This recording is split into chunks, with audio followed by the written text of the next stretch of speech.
ንጹህ ልብ ስጠኝ። የራሴን ስህተት የሚመለከት አይን ስጠኝ። በሰው ስህተት ላይ የማያርፍ አይን ስጠኝ ጌታ ሆይ። እንደዚህ አይነት ሰዎች ናቸው እንግዲህ እኔ እንደዚህ አይነት ጨካኝ ሰዎች ሆዳቸውን ብቻ የሚያስቡ። ድርጅቱ ሊዘጋ ነው 31 ሰራተኛ ላባረር ነው ስል አይዞ አይባልም።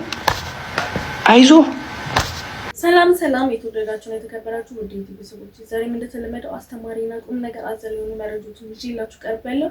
ወደ ቪዲዮቹ ከዛ በፊት ግን ለዚህ ቻናል አዲስ ናችሁ ቻናላችንን ላይክ እና ሰብስክራይብ እንዲሁም የደወል ምልክቱን በመጫን ይህን ቻናል መቀላቀል ትችላላችሁ። ወደ ቪዲዮቹ መጀመሪያ ይዤላችሁ የመጣው ቪዲዮ ምንድነው? የስውሯ ማርያምን ድንቅ ተአምር ነው።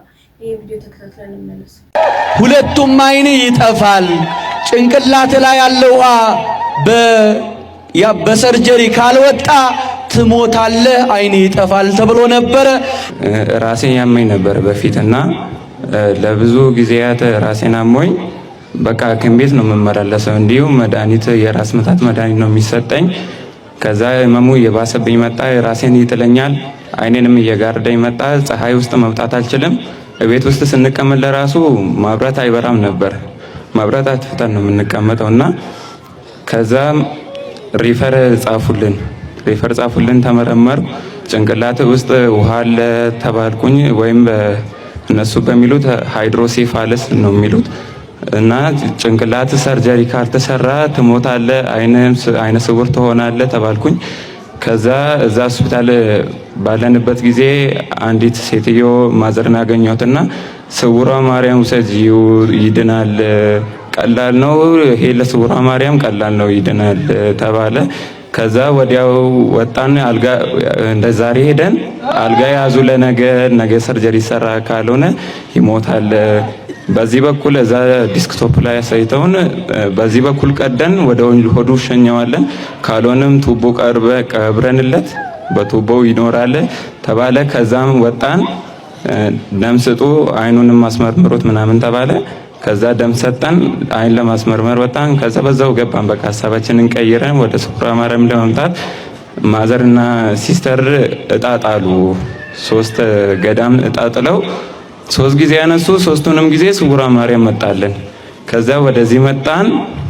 አምና በዚህ ወር እዚህ 14 ቀን ተጠመቅኩኝ፣ ዳንኩኝ። እልል ብላችሁ አመስግኑልኝ። አመስግኑለት፣ ከፍ አረጋችሁ አመስግኑ። ይሄ ወንድማችን ይሄ ሁለቱም አይን ይጠፋል፣ ጭንቅላት ላይ ያለው በሰርጀሪ ካልወጣ ትሞታለህ፣ አይን ይጠፋል ተብሎ ነበረ። ነገ ሊሰራ ዛሬ ወደ ስውሯ ማርያም መጥቶ የዛሬ ዓመት ከሞት ተረፈ። ክብር ለድንግል ማርያም ይሁን። አመስግኑ ይብላል። አመስግኑለት። ተመልካቾች ቪዲዮ እንደተመለከታችሁት ነው። በጣም ደስ የሚል ነገር ነው። እስኪ እናንተም ኮሜንት ላይ ስውሯ ማርያም የልባችንን መሻት ፈጽሚልን እያላችሁ ጻፍ አድርጉልኝ። ወደ ቀጣይ ቪዲዮ በመቀጠል ደግሞ ይዤላችሁ የመጣው ቪዲዮ ምንድነው? እሸቱ በአሁኑ ሰዓት ላይ እንግዲህ በጣም ብዙ ችግር ውስጥ እንደገባ እየተመለከትን ነው። ከነዛም ውስጥ ደግሞ አንዳንድ ቪዲዮ ይዤላችሁ መጥቻለሁ። ተከታትለን እንመለስ። ድርጅቱ ሊዘጋ ነው 31 ሰራተኛ ላባረር ነው ስል አይዞ አይባልም። አይዞ እሺ ወንድሜ፣ አንድ ነገር ልንገርህ። የኢትዮጵያን ሕዝብ በአንተ ልክ ማየትህ ነው ትልቁ ችግር። በአንተ አስተሳሰብ ልክ ማየትህ ነው ትልቁ መሰረታዊ ችግር። ከጥቂት ወራት በፊት ከባምቢ ጋር በነበራችሁ ኬስ የኢትዮጵያ ሕዝብ በጠቅላላ ይቅርታ ጠይቅ ሲልህ ኢግኖር አደረግ። ከዛ በጣም ሳይድ ደግሞ ታደርጋለህ። ለሆነ ሃይማኖት ለሆነ ብቻ የሆነ ሳይድ ታደርጋለህ። አሁን ኢትዮጵያ ውስጥ ብዙ ሃይማኖት አለ፣ ብዙ ብሔር አለ። ችግሩ ብዙ ህዝብ የለም፣ አንድ ህዝብ ነው ያለው። ሃይማኖቱ ቢበዛም ብሔሩ ቢበዛም ብዙ ነገር ቢበዛም ይሄ ህዝብ አንድ ህዝብ ነው። እንዲህ ተቆራኝቶ ነው የሚኖረው።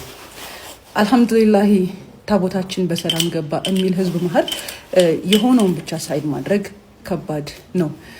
ይሄ ለእሸቱ ብቻ ሳይሆን ለአብዛኛው የኢትዮጵያ ሃይማኖትን ጠርዝ አድርጋችሁ የኢትዮጵያን ህዝብ በራሳችሁ ጭንቅላት ብቻ ለምትለኩ ሰዎች ማለት ነው ይሄ። ሲቀጥል ግን 31 ሰው ከስራ ላባረር ነው ስል አይዞህ አልባልም ወይ? ወንድም አለም እንዴት አይዞህም በልህ? የኢትዮጵያ ህዝብ ባይዘዌ 31 ሺህ ሰራተኛ እንድትቀጥር ሊያደርግ የሚችል የምትፈልገውን ቪውም ሰፖርትም ሊያደርግክ ይችላል። ችግሩ ግን እሸቱ የይቅርታ ልብ አለው ወይስ የለውም በሚለው ላይ ነው። የኢትዮጵያ ህዝብ ተቀየመ። ህዝብ ተቀየመ። ህዝብ ሲቀየም ደግሞ ይቀጣል። በኢግኖረንስ ነው የሚቀጣው።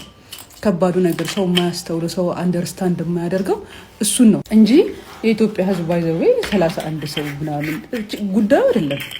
ሲቀጥል ደግሞ እነኚህ 31 ሰዎች መባረራቸው ምንም አይመስላችሁም ላልከው አለቃቸው ነው ችግሩ። እንዲባረሩ እያደረገ ያለው አለቃቸው ነው። የኢትዮጵያ ህዝብ በጣም አስተዋይ፣ ጠቢብ እና በችግርም በማግኘትም በማጣትም በህብረት የኖረ ህዝብ ስለሆነ በመከፋፈልና በመለያየት የሆነውን ልብ በማሞቅ ብቻ ማለት ነው ሌላኛውን መጉዳት አይደለም። ወንድም ሲታማ ለኔ ብለህ ስማ የሚል አባባል አለ። ሌላውን ስትጠሉ፣ ሌላውን ስትንቁ በትይዩ የዛን ሰው ወገን እየናቃችሁ የዛን ሰው የሃይማኖት ያልተመሳሰለውን ሰው ስትንቁ ወንድሙ ወይ እህቱ ወይ የሆነ ብቻ ሪላቲቭ የምትሰድቡት ሃይማኖት ውስጥ የምትሰድቡት ብሔር ውስጥ የምትንቁት ነገር ውስጥ ሊኖር ይችላል። በዛኛው ጫማ ሆኖ ሲሰማችሁ ይጠላችኋል። ኢቫሉዌት ደግሞ ትደረጋላችሁ። ስትመዘኑ ደግሞ ቀላችሁ አትገኙ። ይሄ ለአንተ ብቻ አይደለም። ከመሰረቱ የሆነ ያበላሸው ነገር አለ። ከመሰረቱ ያበላሸውን ነገር ደግሞ ከመሰረቱ ሄደ አጥርተ ስትመለስ እርግጠኛ ነኝ የኢትዮጵያ ህዝብ ይክስሃል። ምክንያቱም ኢትዮጵያዊ የፍቅርና የምህረት ህዝብ ስለሆነ ዛስ ዋይ ፈጣሪ በስፔሻል የሚወድ የኢትዮጵያን ህዝብ በፍቅር እኮ ነው። ኢትዮጵያ ውስጥ የሃይማኖትም የብሔርም የምንም ልዩነት ደማችን አንድ ነው የሚል ህዝብ የነበረ ነው። ጀስት ወደ ኋላ መለስ በልና የኢትዮጵያ ህዝብ ምን አዙህ ምን ይግኖር አድርገዋል። ይቅርታ ጠይቅ ብሎ ነበር ያችን ልጅ ሄደ ሶሪ በቃ አያህ እንዴት እንደሚቀጣ የኢትዮጵያን ህዝብ አታውቁትም። ህዝቡ አንድ ነው። የሃይማኖት ልዩነት፣ የብሔር ልዩነት፣ የአመለካከት ልዩነት፣ የብዙ ነገር ልዩነት እንኳን ቢኖር ህዝቡ ግን ብዙ አይደለም፣ አንድ ነው፣ ወጥ እና የሆነውን ሳይድ ለማስደሰት ብላችሁ የሆነውን አታስቀይሙ፣ አታሳዝኑ። የ31 ሰራተኛ መባረር ጉዳይ ሳይሆን 31 ሰራተኛ ከማባረርህና አይዞህ መባል ከመፈለግ በፊት የሆነችዋ ልጅ ስታለቅስ የኢትዮጵያ ህዝብ ይቅርታ ጠይቅ ሲልህ ብለህ ነበር። አሁን በተራ እየተባልክ ነው። ስለዚህ ብራዘር ጀስት ፊክስ በቃ ማኔጅ አድርገው አስተካክለው። ለሆነ ጥቂት ግሩፕ ብለህ በጣም ብዙ ኢትዮጵያን ህዝብ አሳዝነሃል። ማድረግ ያለባችሁ ብዙ ሃይማኖት ስላለ አንድ ሰው መሆን አትርሱ። ያለው አንድ ሰው ነው። ኢትዮጵያ ውስጥ አንድ ህዝብ ነው ያለው፣ ወጥ ነው። ሲነካ ጎረቤቱን ስትነካ አይሰማህም። የፈለገ ብትለው ታረሙ አስተካክል። ወደኋላ ተመለስና የኢትዮጵያን ህዝብ ያስቀየምክበትን ቦታ ፈልገህ ከህዝቡ ጋር ታረቅ። በጣም ትልቅ የሶሻል ሚዲያ ባለሙያ ነው እንግዲህ እሸቱ እንደምናውቀው። አሁን ላይ ግን ያለበትን ነገር እንደተመለከተ ነው። እስኪ እናንተስ ምን ትላላችሁ? የሰማችሁ ነገር ኮሜንት ላይ አጋሩ። ወደ ቀጣይ ቪዲዮ እንሂድ። በመቀጠል ደግሞ ይዤላችሁ የመጣው ቪዲዮ ምንድነው? አንድ ወጣት እንግዲህ መንገድ ላይ ያገኛቸውን አዛውንቶችንና ትንሽ አቅመ ደካማ የሆኑትን ሰዎች በመሸኘት ያገለግላቸዋል።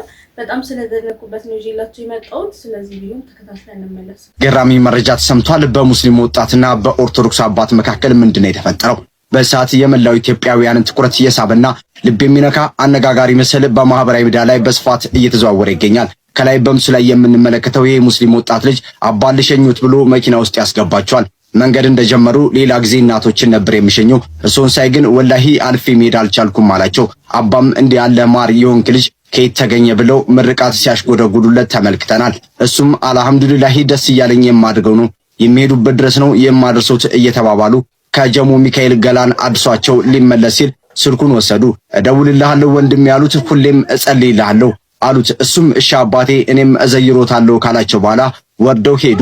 ይችናት ኢትዮጵያ። ለዚህ ነው ይች ሀገር በወጣቶቻችን ተስፋላት የምንለው። የሚኮረጅ መልካም ስራህን አብዝተህ እንድትባረክበት ጤናና እድሜ ይስጥህ በሉት። እኔ የዚህ ዓመት ምርጥ ወጣት ብያለሁ። እናንተስ ምን ትሉታላችሁ? ሐሳብ አስተያየታችሁን በኮሜንት ስር አስቀምጡልኝ። ማርያምን ይህን ነገር ሳይ እኔ ማመን አልቻልኩም። የእውነት ኢትዮጵያ ማለት ይህች ናት። ታላቋን ሀገር በታላቅ ህዝቦቿ ወደፊት እናያታለን ብዬ ተስፋ አድርጋለሁ። መልካም ቀን ተመኘውላችሁ። ተመልካቾች ቪዲዮ እንደተመለከታችሁት ነው እንግዲህ እንደምናውቀው ልጁ እምነቱ እስልምና እምነት ተከታይ ነው።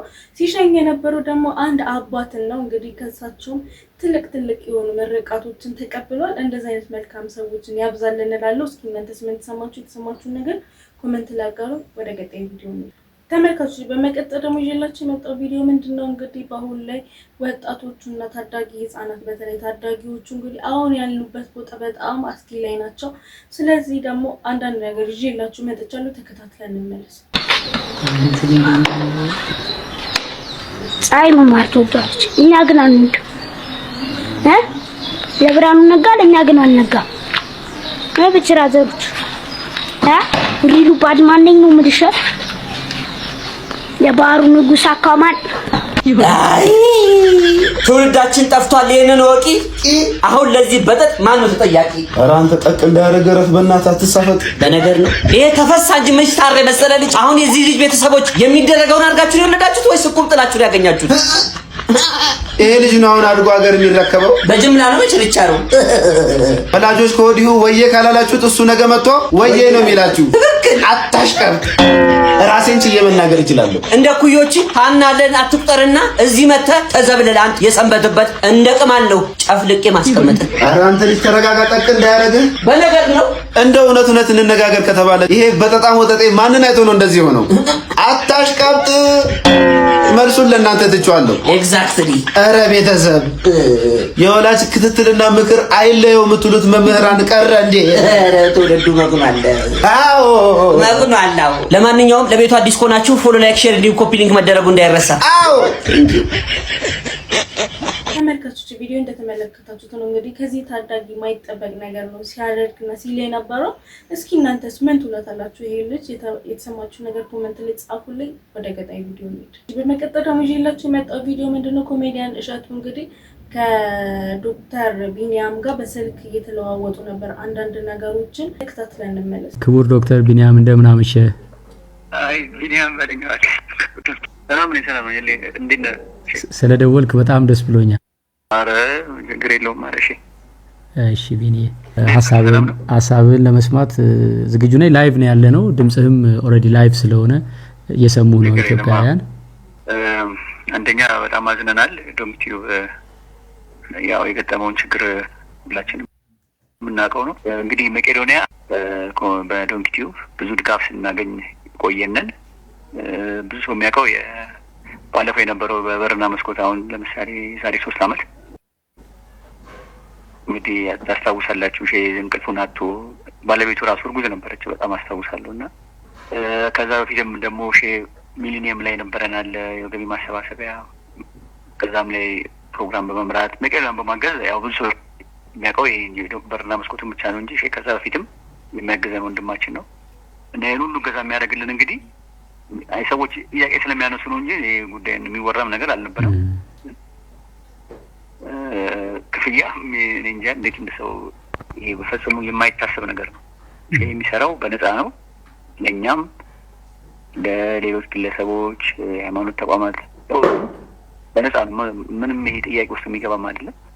መቄዶንያ ለማንም ከፍሎ የማያውቀው ሰይፉም ሲሰራል፣ ሌሎችም አርቲስቶችም ማንም ክፍያ ምንም የሚታሰብ ነገር አይደለም። እሺም እንደዛው ለኛም ሌላ ድርጅቶችም ለግለሰቦችም እኔ 100% መናገር ቻለሁ። ለመቄዶንያ ብቻ ሳይሆን ሌሎች ሁሉ መናገር ቻለሁ። በጣም ምንም ሰዎች ሊያሳስባቸው እንደ እንትንም ሊቀርብ አይገባም። በነገራችን ላይ መቄዶንያም ሌባ ነው የሚል ሰው እኮ አለ። ለዚህ ሰዎች እኛ አንጨነቅም እኮ ጀምር ለግለሰቦች አንጨነቅም። ልክ ነው። ዋናው ከእግዚአብሔር ጋር መጣላት አለመጣላቱ ነው እንጂ አወራ ምንም የሚጨምረው የሚቀንሰው ነገር የለም። ልክ ነው። እግዚአብሔር ሀሳብ የሚፈጽመውና ብዙም እንደተሳስበኝ ለመመስከር ፈልጌ ነው። እሺ እግዚአብሔር ያክብርልኝ ቢኒ፣ በጣም አመሰግናለሁ። ቴንክ ዩ ሶ ማች። እግዚአብሔር ይስጥልኝ። እሺ ተመልካቾች ቪዲዮ እንደተመለከታችሁት ነው እንግዲህ በጣም ብዙ የምናውቃቸው መልካም ሰዎች አሉ። ከእነሱም ውስጥ እንግዲህ እንደምናውቀው ቢኒያም እና እሸቱ ያው ከነዛም ሰዎች ውስጥ ይካተታል። ግን አሁን ያለበት ሁኔታ በጣም የሚያሰጋ ነገር ነው። እስኪ እናንተም በየሃይማኖታችሁ ጸልዩለት፣ የምትችሉ ማግዙት እላለሁ። የተሰማችሁ ነገር ኮሜንት ላይ አጋሩ። ወደ ቀጣይ ቪዲዮ እንሂድ። በቀጣይ ደግሞ ይዤላችሁ የመጣው ቪዲዮ ምንድነው እንደምናውቀው በአንድ ወቅት እንግዲህ እሸቱ ከወንድም አባቶች ጋር የተለያዩ ቃለ ምልልስ የተደራረጉ ነበር። ግን ደግሞ እኛ አባቶች እንግዲህ ከልባቸው አዝነውበት ነበረ። ስለዚህ አንዳንድ ነገር ይዤላችሁ መጥቻለሁ። ተከታትለን እንመለስ። እሸቱ አፈቀላጤ ነው። በጣም ከሚገርመኝ እኛኛ ሲመጣ ጎንበስ እያለ እሺ አባስ። ይሄ ቪዲዮ ከደረሳችሁ ቢያንስ 5 ጊዜ ኮፒ ሊንክ አድርጋችሁ እስከ መጨረሻው ተከታተሉልኝና ለዚህ እግረኛው ለሚባል ሰውዬ ሜንሽን እያደረጋችሁ አድርሱለት። እኛ እንደሸወደን እኛ እንዳታለል እነሱንም አታሏቸዋል። እነዚህ አሁን የተከታተላችኋቸው ንግግሮች በቀጥታ እግረኛው ሚዲያ ላይ ፖስት የተደረጉ ናቸው። ፖስት ሲደረጉ ደግሞ ከስር የእሸቱ መለሰ ፎቶ አለበት። ምን ተረዶ መሰላችሁ? እግረኛው የሚባለው ሰውዬ እሸቱ የተሳሳተውን ነገር እኔ አርመዋለሁ፣ እኔ አስተካክለዋለሁ የሚመስል ግን የራሱን የዩቲዩብ ቻናል ወይም በዩቲዩብ ሊያገኝ የሚችለውን ገንዘብ ለማካበት ዓላማ አድርጎ ቦታው ድረስ የተገኘ በይቅርታ የታለፈውን ይቅርታ ተባብለውበት ነገሩ በርዶ የነበረበትን ነገር ድጋሚ አንስቶ እሸቱ ይቅርታ የጠየቀበት ቪዲዮ ቫይራል ሆኖ በዩቲዩብ ብዙ ቪው ስላገኘ ስለዚህ እኔም ለምን ቦታው ድረስ ሄጄ እሸቱ ያደረጋቸውን ነገሮች እንደ አዲስ አራግቤ አስነስቼ ለምን ብዙ ቪው አላገኝም በሚል ተነሳሽነት ብቻ ቦታው ድረስ ተገኝቶ አሁን እሸቱና አባቶችን ብቻ ሳይሆን አባትና አባቶችንም ጭምር ለማጣላት ቆርጦ የተነሳ የቤተ ክርስቲያን ጠላት። ይህ ሃይማኖትህ እንኳን ምን እንደሆነ አላውቅም። እኔ አንተን የማውቅህ ስተት ባለበት ጥፋት ባለበት ቦታ አውቀሃለሁ። አንተ ጥፋተኞችን ስተተኞችን እያመጣህ ተበደልኩ ያለው ሰው በደለኝ ያለውን ሰው እንዲወቅስ እንዲረግም እንዲጠላሉ እንዲሰዳደቡ እንዲገፋፉ ስታደርግ ነው ሁልጊዜ የማውቅህ ማለት ነው። ቆይ በመጀመሪያ አንተ ምን አቅም ኖሮህ ነው ገዳም ላይ ለተፈጠረ ችግር መፍትሄ ይዤ እመጣለሁ ብለህ ሄድከው? ቆይ ገዳሙ ላይ የተፈጠረው ችግር በገዳም ተወስነው ከሚኖሩ አባቶች በላይ ሆኖ ነው አንተ አስፈላጊ ሆነህ ቦታው ድረስ የተገኘው? ችግር ተፈጠረ ሲባል ብቻ ችግሩን ለማባባስ ቦታው ላይ የምትገኝ ሰውዬ ዛሬም ገዳሙ ላይ ችግር ተፈጠረ ሲባል ያንን ችግር ለራስህ ገቢ ማግኛ መንገድ አድርገህ የራስህን ኪስ ለመሙላት ገዳሙ ድረስ ተገኝተህ በአባቶችና በምዕመናን መካከል ጥርጣሬ፣ አለመግባባት፣ ጭንቀት እንዲፈጠር ከማድረግ ውጪ ምን መፍትሄ ልታመጣ ቦታው ድረስ ተገኘ? ይህን ችግር ለመፍታት እነሱ አንሰው ነው ወይ አንተ ቦታው ድረስ ካልመጣው ችግራችሁን እቀርፍላችኋለሁ ብለህ አባቶችን አታለህ ይሄው አይደለም በሚዲያ ይቅርና በአካል ታይተው የማይታወቁ አባቶችን ወደ ሚዲያ አምጥተህ በዚህ መንገድ ሰው እንዲዘባበትባቸው እያደረክ ነው። ምንድነው የምታተርፈው ከዚህ? አንተ ለእሸቱ መለሰ ምን ያክል ጥላቻ እንዳለህና በሱ ላይ ምን ያክል የቅናትና የምቀኝነት መንፈስ እንዳለብህ ፖስት ካደረካቸው ቪዲዮ መረዳት ይቻላል። እሺ አንተ አባቶችንና እሸቱን አስማማት ከሆነ ፍላጎት ችግሩን ለመቅረፍ ከሆነ የሄድከው ቪዲዮን ቀርጸህ በውስጥ እሸቱ ጋር አውርተህ እሸቱና አባቶች ድጋሜ ሊያወሩ የሚችሉበትን መንገድ ለምን አላመቻቸህ? ጭራሽ በየመሃሉ የስፖንሰሮችህን ማስታወቂያ እያስገባህ በገዳም አባቶችና በዋልድባ ገዳም ስም የራስን ቢዝነስ ታጧጡፋለህ። ከዚህ በላይ አረመኔነት አለ እንዴ? ከዚህ በላይ ጨካኝነት፣ ከዚህ በላይ ለቤተ ክርስቲያን አለማሰብ፣ ከዚህ በላይ ለአባቶች አለመቆርቆር አለ እንዴ? ከገዳማትና ከአባቶች የሚበልጥ ነገር ስለሌለ በዚህ ልክ በድፍረት እናገራለሁ። ገዳማትንና ቤተክርስቲያንን እንዲሁም በማይመለከትህ ነገር እየገባህ ገና ለገና ህዝቡ ዝም ያለኝ እኔን ስለሚያምነኝ ነው፣ እኔ የማቀርበው ነገር በሙሉ ልክ ነው፣ አመኔታ አለው ብለህ አስበህ አካል ጉዳተኝነትህን ተጠቅመህ ግን ገዳማት ላይ ቤተክርስቲያን ላይ አባቶች ላይ እየዞርክ የምትሰራውን ስራ ካላቆምክ ገና ብዙ ነገር እንናገራለን። ሁልጊዜ የሚዲያ ሰዎች አጀንዳ ባለቀባቸው ቁጥር አዲስ አጀንዳ ሲፈጥሩ ቤተክርስቲያንም ይሁን አባቶችም ይሁን ገዳማትም ይሁን አያገባንም ብቻ ኪሳችን ይሙላ እንጂ ብለው የሚያመጡትን አጀንዳ እያራገብን እነሱ ኪሳቸውን እየሞሉ እኛ ከአባቶችና ከቤተክርስቲያን ጋር እየተቃቃርን እየተራራቅን የምንሄደው ለምንድን ነው? በጣም ነው የሚገርመኝ። እኛ እውነቱን እውነት ብለን ማሳመን አቅቶናል። እነሱ ግን ውሸቱን እውነት ነው ብለው ሲያሳምኑን እናምንላቸዋለን፣ አሜን ብለን እንቀበላቸዋለን። እንጠቀምበት እንጂ የራሳችን ጭንቅላት እሸቱ ምናልባት ጥፋተኛ አይደለም እያልኩ አይደለም፣ ጥፋት ሊኖርበት ይችላል። ግን አንድ ሰው አጥፍቶ ይቅርታ የጠየቀበትን ነገር ድጋሚ አንስቶ ህዝቡ ሌላ ሐሳቤ ውስጥ አባቶች ሌላ ቅራኔ ውስጥ እንዲገቡ ማድረግ ግን ቤተክርስቲያንን ከማቃጠል በምዕመናን ላይ ከመጨከን አይተናነስም። ለዛ ነው እኔ እግረኛው ሚዲያ ላይ በዚህ ልክ በጣም ስሜታዊ ሆኜ እየተናገርኩ ያለሁት ማለት ነው። እኛ አሁን አንፈልግም፣ በቃ ገዳሙ ላይ የተፈጠረውን ነገር መስማትም አንፈልግም። በቃ አባቶች በገዳም ተወስነው የሚኖሩ አባቶች ናቸው። በጸሎት ተወስነው በገዳም ተወስነው ለሚኖር አባት ይሄ ቻሌንጅ ይሄ ችግር ኢመንት ነው። ስለዚህ እነሱ በጸሎትም በሆነ ነገርም ብለው ያስተካክሉታል። እንዳንተ አይነት ግን ነገሮቹን አራግቦ ጸብ ለመጫር በዛ በሚጫረው ጸብ ደግሞ የራስን ኪስ ለመሙላት ስራዬ ብሎ ምክንያት አድርጎ ቦታው ድረስ የሚገኝ እንዳንተ አይነት ሰው አያስፈልገን። ስለዚህ ተመልካቾች ቪዲዮውን እንደተመለከታችሁ ነው። በአንድ ወቅት እንግዲህ የነበረው ቪዲዮ ይሄን ይመስል ነበረ። እንግዲህ የምትችሉ ሰዎች ብታስታርቋቸውና ይቅር ቢባባሉ ባይ ነኝ። እስኪ እናንተስ ስለ ቪዲዮ የሰማችሁ ነገር ካለ ኮሜንት ላይ አጋሩኝ። ወደ ቀጣይ ቪዲዮ እንሂድ።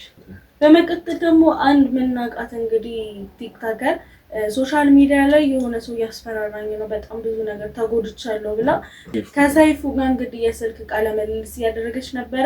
ስለዚህ አንዳንድ ነገር ይዤላችሁ መጥቻለሁ፣ ተከታትለን እንመለስ። በቃ የተከበረ ስም ያለው ምናምን ማንም ሰው እንደዚህ ሊጠረጥረው የሚችለው አይነት ሰው አይደለም። ግን በቃ ሌላ ፐርሰናሊቲ ነው ያለው ምናምን። እኔም ደግሞ ስቀርበው እንደ ጥሩ ሰው ነበር መጀመሪያ ያቀረብኩት። ያው በስራ አወቅኩት። ከዛ ደግሞ ባለው ባክግራውንድ ጥሩ ሰው ነው በሚል ነበር የቀረብኩት። ግን በጣም እንደዚህ በተገናኘን ቁጥር በጣም አቢዩዝ ያደርገኛል ምናምን። እዛ አሁን ደግሞ እነዛን ነገሮች እንዲያቆም ለሴት ልጅ በአጠቃላይ በእኔ ምክንያትም ሌሎች ሴቶችንም እንደዚያ የሚያደርግ ከሆነ ማቆም እንዳለበት፣ ሴት ልጆች እንደዚህ አቢዩዝ ማድረግ እንደሌለበት ምናምን ስነግረው ማናጀሩ ደወልና ልጅሽን ማሳደግ ከፈለግሽ አርፈሽ ቁጭ በይ አይነት ነገር፣ በቃ እንደዛ አይነት ማስፈራሪያ ሲያደርጉኝ ፈራውና ፖስት አደረኩት የቪዲዮ። ምንድነው የጸብ መነሻ ነበረ ወይስ? የጸብ መነሻ ነበራችሁ ሲሆን ምንም አይነት የጸብ መነሻ አልነበረንም። ግን እንደነገርኩ ይሄ ሁሉንም ነገር በኃይሉ በዝናውና በገንዘቡ የሚያደርግ ሰው ስለሆነ ለሱ ሁሉም ነገር ኖርማል ነው እንጂ የጸብ ቫይብ ምናምን የለውም። ግን ሌሎች ሴቶችንም እንደዚህ እንደሚያገኛቸው ምናምን ስለማወቅ ይሄ ነገር ማቆም አለብህ እና አንተ በቃ እንደ ስምህ አይደለህም፣ ህሊናህን የሸጥክ ሰው ነህ ምናምን በቃ እንደዚህ አይነት ነገር ተናገርኩት በአጋጣሚ ስናወራ ማለት ነው። እና እኔም ስቀርብ ለመጀመሪያ ጊዜ በቃ ጥሩ ሰው መስለኝ ነበር ምናምን፣ ግን በተቃራኒው ነው ምናምን ነገር እና ስለ ሌሎች ሴቶች አይመለከትሽም፣ ግን አንቺ መኖር ከፈለግሽ እቺን ትንሽዬ ሕፃን ልጅ ማሳደግ ከፈለግሽ አርፈሽ መቀመጥ አለብሽ ምናምን አይነት ነገር እና በተገናኘን ጊዜ ደግሞ ሳልፈልግ እንደ መድፈር ሙከራ ሁሉ አድርጎብኝ ነበረ እና በትግል ምናምን ነው ከላይ ላይ ያነሳሁት እና ያንን ነገር ምናምን አንስቼበት ነበረ። የዛኔም ሳገኝክ ምንም ነገር ማድረግ እንደማልፈልግ እየነገርኩ እንደዛ ስትታገለኝ ነበረ እና ሸንቴን ወጥሮኛል ምናምን ነገር እያልኩት ምናምን ነገር ሂጂና የፈለግሽበት ሽኝ ምናምን እና በጣም ትልቅ ስም ያለው ሰው ነው እና ምን ያህል ሴቶችን እንደዚህ አቢዩዝ አድርገሃቸዋል፣ ምን ያህል ሴቶች አምነውክ በእንደዚህ አይነት መንገድ አልፈዋል ምናምን እና አሁን ራሱ ይህን ፖስት ያደረግኩትኝ እኔ ማለት ሚዲያ ላይ ያውቃሉ፣ ቲክቶክ ላይ ብዙ ሰዎች ያውቃሉ። የመጣሁበት መንገድ ቲቪ ላይ ምናምን ሆስት አደርግ ነበረ፣ መቄዶንያ ሰራ ነበር ምናምን እና በሰርባቸው አጋጣሚዎች በሙሉ አቢዩዝ ስደረግ ነው የኖርኩት ህይወቴ ሙሉ እና የሆነ ስራ ጀምራለሁኝ እዛ የስራ መንገዴ ላይ በቃ እንደዚህ አይነት ነገር ያጋጥመኛል ምናምን ከዛ አልፈዋለሁ ምናምን እና በቃ ይሄ ሴት መሆኔ እስከሚያስጠላኝ ድረስ ምናምን ለምን እና በቃ የሆነ ይሄ ሰሞን እንደውም በቃ ሳለቅስ ነበረ እና በቃ በእንደዚህ አይነት መንገድ ደግሞ ትፈራለህ። አንዳንዴ ሴቶች እንደዚህ ተደረጉ እንደዚህ ሆኑ ምናምን ሲባል ሚዲያ ላይ ትሰማለህ። ወጥተህም እንዳትጋፈጠውም ትፈራለህ ምናምን።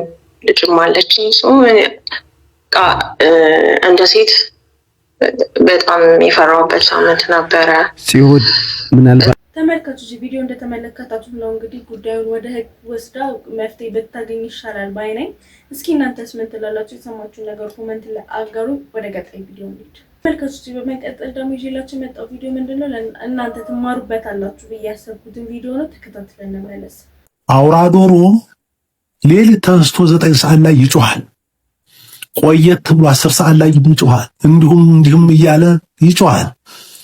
ንጋቱም የእግዚአብሔር ፈቃድ ነውና እግዚአብሔር የሰጠው ሰዓት ነው ጊዜ ነውና መንጋቱ አይቀርም። ሲነጋም አሁን ከሰፈረበት ቦታ ላይ ይወርድና ግቢው በቃ አልበቃ ይለዋል፣ ይጮሃል። ምንድነው ምክንያቱ ቢባል ሌሊቱ የነጋ እኔ ስለ ጮኩ ነው ብሎ አስቦ ነው ይባላል። ስለዚህ እኛ ስለ ጮህን የሚቀየር ነገር የለም። እግዚአብሔር ነው ሁሉን የሚያከናውነው በእኛ ላይ ስራ የሚሰራው። እኔ ምክንያት ነኝ ማለት ነው ያለብን እንጂ ሁሉን እግዚአብሔር ላደረገ እኛ አድርገን ሊሆን ይችላል። ጥቂት ነገር ተንቀሳቅሰን ድርሻችን ተወጥተን ይሆናል። ግን ስራው ሁሉ ምስጋናውን ሁሉ እሱ እንዲወስደው ለሱ ክሬዲት መስጠት ያስፈልጋል። እንደዚህ ብናደርግ ነው የምንባረከው። ቅዱሳን እኮ ብዙ ጸልየው፣ ብዙ ሰግደው፣ ብዙ ጾመው፣ ክንፍ አውጥተው፣ ድውይ ፈውሰው፣ ሙት አስነስተው አዳና ይሉኝ ሙሴና በማን ነው ጴጥሮስና ዮሐንስን ብንመለከት በሐዋርያት ሥራ ምዕራፍ 4 ላይ እንዴ ያንን ወደ ቤተ መቅደስ በ9 ሰዓት ሲገቡ በር ላይ ቁጭ ብሎ እግር የሌለው ሽባ ሆኖ የተወለደ እናት አባቶቹ እንደ ገብስ ተሸክመው በቤተ መቅደሱ በር ላይ የሚያስቀምጡት አዎ ሲገቡ ወደ ቤተ መቅደስ እባካችሁ ምጽዋት ስጡኝ ብሎ ሲለምናቸው እነሱም እኛ ወርቅና ብር የለንም ያለንን እንስጥህ በኢየሱስ ስም ተነሳና ተመላለስ አሉት። ብድግ አለና እንደ ቁሳ እየዘለለ ቤተ መቅደስ ቀድሟቸው ገባ ይላል። በአጠቃላይ እዚህ አካባቢ ያለ ህብረተሰብ ተሯሩጦ መጥቶ ጴጥሮስና ዮሐንስን እንደ መልአክ አዩአቸው። ህብረተሰቡ ይህንን በሽተኛ ድነውት ቆሞ እንዲሄድ አድርገውታልና ስለዚህ ምስጋናውም ሁሉ ለጴጥሮስና ለዮሐንስ ሲያንጎደጉዱ ጴጥሮስ እንዲህ ነው ያለው፣ አይደለም እኛ አይደለንም ይሄን ያደረግነው፣ እኛ አይደለንም። እኛማ እንደናንተው ሰዎች ነን፣ የምታውቁን የገሊላ ሰዎች ነን፣ ድሆች ነን፣ ምስኪኖች ነን። እኛ ሽባ ሆኖ የተወለደ ሰው ተነስቶ እንዲሄድ ማድረግ ምን አቅም አለ? ይሄን ያደረገ ኢየሱስ ክርስቶስ። ተመልካቾች ቪዲዮ እንደተመለከታችሁት ነው እንግዲህ ደስ የሚል ትምህርት ነው። ያው እንደተማራችሁበት ተስፋ አደርጋለሁ። እኔ ስለወደድኩት ነው ያቀረብኩላችሁ። እናንተስ ምን ትላላችሁ? ከተመቻችሁ ኮሜንት ላይ አጋሩኝ። ወደ ቀጣይ ቪዲዮ እንሂድ። በመቀጠል ደግሞ ይዤላችሁ የመጣው ቪዲዮ ምንድነው አንድ በእድሜ ገፋ ያሉ እናታችን እንግዲህ ስለ ትዳር ጠቃሚ የሆኑ ምክሮችን ይዘውልን መጥተዋል። ይሄን ቪዲዮ ተከታትለን እንመለስ። ወንድም ሴትም መቼ ነው ማግባት ያለበት? ምን ሲሆን ነው ለትዳር ደረሰ የሚባለው? ከ23 በላይ በቂ እስከ 27 እንወሰደው። እሺ አሁን ሴቱም ወንዱ ምን ይዤ ነው ማገባው ይባላል። እሱ ነው አሁን የገረመኝ። የአሁኑ ጊዜ ሼር ሆኖ ለመኖር በጣም ቆንጆ ጊዜ ነው። ባልና ሚስት ሼር አድርገው ለመኖር ትንሽ ስራ ብትገኝ በጊዜ ቢጋቡ። ከመሬት እኮ ተነስተው የተጋቡ አሉ፣ ደሳስ የሚሉ ባህላቸውን የሚወዱ። ወይ ማይዬ እኮ እንደምለው እኔ እሷን በሷ እድሜ እኮ ወይ ብላ ክላሲካል ረጅም ያላት አለች እኮ ለባሏ። ቆንጆ የሚጋቡ አሉ። ቆንጆ ስለ መልክ ብቻ አይደለም። እኔ መልክ ምንም ዘንድሮ ሲሰራ አላየሁም። እውነት መልክ ገደል ሲከተን ያየሁት የሞጆ ገደልና የምናምን ወደዚህ ወደ ዱካም ስር መልክ አይሰራም። የልብ ቅንነት ያገኘካትን ይዘህ ማመስገን፣ በቃ ፍቅረኛ አይነች ብለህ በእውነት መታመን፣ ይሄ ወደ ቅድስና ያደርሳል። ፍቺችኛዋ ብትቀርስ ይችኛዋ ትሻለኛለች አይነት ነው። እኔ እስከ 27 ያግቡ ባይ ነኝ። ተመልካቾች ቪዲዮ እንደተመለከታችሁት ነው እንግዲህ ከሳቸውም ልምድ እንደቀሰማችሁ ተስፋ አደርጋለሁ። ትማሩበታላችሁ፣ እንማርበታለን ብዬ ስላሰብኩ ነው ይዤ መጣሁት። ለዛሬ ይዤላችሁ የመጣው ቪዲዮዎች እነዚህን ይመስላሉ። ስለ ቪዲዮዎች የሰማችሁ ሀሳብና አስተያየት ካለ ኮሜንት ላይ ጻፉ አድርጉልኝ። በቀጣይ ባሪፉ እንደምንገኝ ተስፋ አደርጋለሁ። እንደተለመደው እንግዲህ የዚህ ቻናል ቤተሰብ ያልሆናችሁ ቻናላችንን ላይክ እና ሰብስክራይብ በማድረግ ይህን ቻናል መቀላቀል ትችላላችሁ። እንግዲህ ወቅታዊና አዝናኝ የሆኑ መረጃዎችን ይዤላችሁ እመጣለሁ። አመሰግናለሁ።